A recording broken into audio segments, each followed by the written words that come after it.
Before you scroll away, listen carefully. Have you ever tried to run from something you knew deep down was right? Run from a calling, run from responsibility, run from God Himself?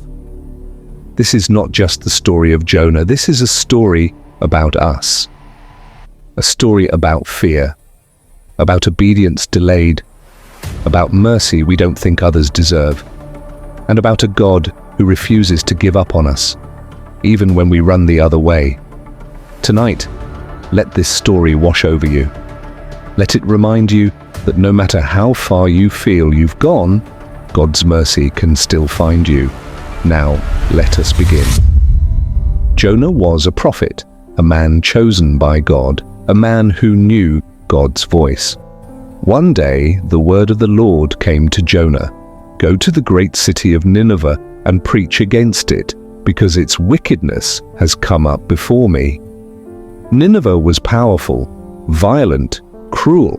To Jonah, they were enemies, people who did not deserve mercy.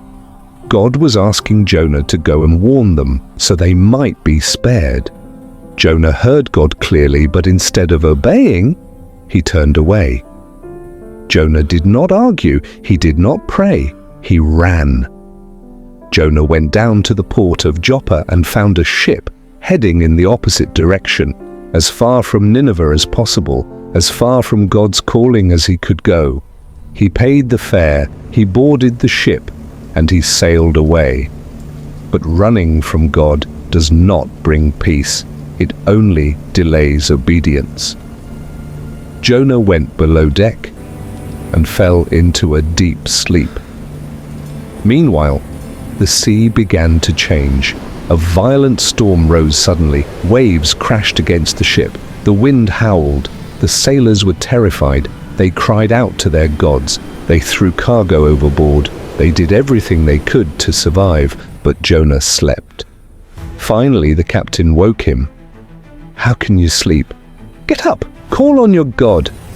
Maybe he will take notice of us." The sailors cast lots, and the lot fell on Jonah.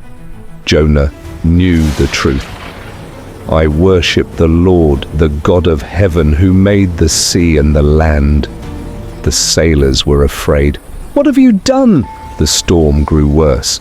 Jonah spoke. "Throw me into the sea, and it will become calm. I know this storm is because of me." The sailors hesitated. They did not want blood on their hands, but the sea raged on. Finally, they cried out to the Lord and threw Jonah overboard. Immediately, the sea became calm. The sailors were in awe, and Jonah fell into the deep. The ocean swallowed Jonah. Darkness surrounded him. Water closed in. Life slipped away. But God was not finished. The Lord provided a great fish to swallow Jonah. 3 days, 3 nights. Inside the belly of the fish, Jonah prayed. From the depths, he cried out. "In my distress, I called to the Lord, and he answered me." Jonah remembered the Lord. He confessed. He repented. He surrendered.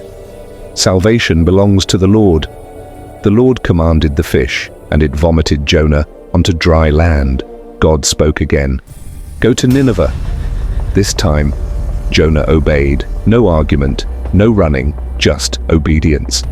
Jonah walked into the city. He proclaimed God's warning. Something unexpected happened.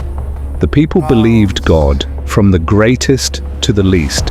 They fasted, they repented, they turned from evil. Even the king humbled himself, and when God saw their repentance, he showed mercy. Nineveh was spared. Jonah was angry. "This is what I knew would happen." You are gracious and compassionate, slow to anger, abounding in love. Jonah wanted justice. God offered mercy. Jonah sat outside the city and waited. God caused a plant to grow, giving Jonah shade. Jonah was happy, but the next day the plant withered. Jonah was angry again. God spoke gently. "You cared about the plant, which you did not grow. Should I not care for Nineveh, with its thousands of people?" The story ends with a question. A question for Jonah. A question for us. Are there places you've been running from? People you think don't deserve grace? A calling you've delayed? Remember this: you can run from God, but you can never outrun His mercy.